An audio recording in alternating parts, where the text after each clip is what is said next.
غازہ جنگ بندی کے بعد اسرائیلی وزراء نیتن یاہو کے خلاف، وزیر دفاع کے بعد وزیر قومی سلامتی بھی مستعفی۔ بن گویر سیز فائر کے خلاف تھے، فلسطینی قیدیوں کی رہائی اور مصر کے ساتھ غازہ کی جنوبی سرحد سے فوجیں ہٹانے کی بھی مخالفت کی تھی۔ پاپ فرانسس کا غازہ جنگ بندی پر خوشی کا اظہار، بیان میں کہا فریقین معاہدے کا احترام کریں۔ ثالث، انسانی بنیادوں پر غازہ میں امداد کی ترسیل کو بڑھائیں۔ جنگ بندی میں 3 گھنٹے کی تاخیر کے دوران اسرائیلی حملوں سے مزید 19 شہادتیں۔ 7 اکتوبر 2023 سے اب تک 47,000 کے قریب فلسطینی شہید ہوئے۔ جنگی جنون میں مبتلا صہیونی فوج نے 471 روز میں فلسطین کا نقشہ بگاڑ کر رکھ دیا۔ 90,000 ٹن گولہ بارود برسا کر غزہ کو ملبے کا ڈھیر بنا دیا۔ مساجد، سکولز، ہسپتالوں اور رہائشی عمارتوں پر بے دریغ بمباری کی گئی۔ 2,27,000 عمارتیں صفائے ہستی سے مٹ گئیں۔ ملبہ اٹھانے میں 20 سال اور دوبارہ تعمیر میں 40 سال لگ سکتے ہیں۔ اب کے مختلف علاقوں میں دھند چھا گئی، حد نگاہ انتہائی کم ہونے پر موٹر وے M2 لاہور سے کوٹ مومن، M3 کو فیض پور سے سمندری تک بند کر دیا گیا۔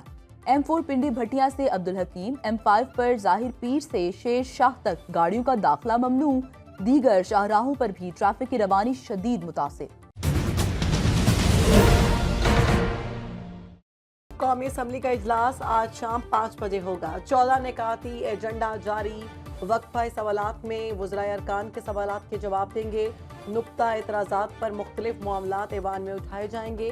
وفاق کے زیر انتظام اسپتالوں میں آلات کی قلت پر توجہ دلاؤ نوٹس زیر بحث آئے گا۔ وزیر تعلیم پیشہ ورانہ تربیت federal board of intermediate and secondary education ترمیمی آرڈیننس پیش کرے گی۔ اپوزیشن جماعتوں نے ایوان میں احتجاج کی حکمت عملی طے کر لی۔ پانچیں دوستی میں نیا سنگ میل، نیو گوادر انٹرنیشنل ایئرپورٹ کی افتتاحی تقریب آج ہوگی۔ PIA کی پرواز گوادر انٹرنیشنل ایئرپورٹ پر لینڈ کرے گی۔ افتتاحی تقریب کے لیے تیاریاں مکمل۔ وزیر دفاع، وزیر منصوبہ بندی، DG سول ایویشن سمیت دیگر اعلیٰ پاکستانی اور چینی حکام شرکت کریں گے۔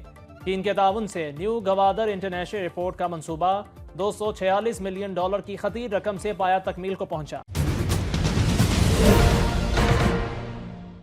وزیراعظم کی PTI سے مذاکرات پر نواز شریف سے مشاورت۔ جاتی عمرہ میں دونوں بھائیوں کی ملاقات میں اپوزیشن کے مطالبات کا جائزہ، حکومتی اتحادیوں کو اعتماد میں لینے پر اتفاق۔ نواز شریف کی وزیراعظم کو کوئی دباؤ قبول نہ کرنے کی ہدایت، کہا مذاکرات میں ملکی مفاد سامنے رکھا جائے، اپوزیشن کے صرف جائز مطالبات پورے کیے جائیں۔ پیپلز پارٹی کے پنجاب میں تحفظات پر بھی غور۔ نواز شریف کا مہنگائی میں کمی اور عوام کو ریلیف کے لیے حکومتی اقدامات پر اطمینان کا اظہار۔ وزیر اعلیٰ پنجاب مریم نواز کی بھی ملاقات میں شرکت۔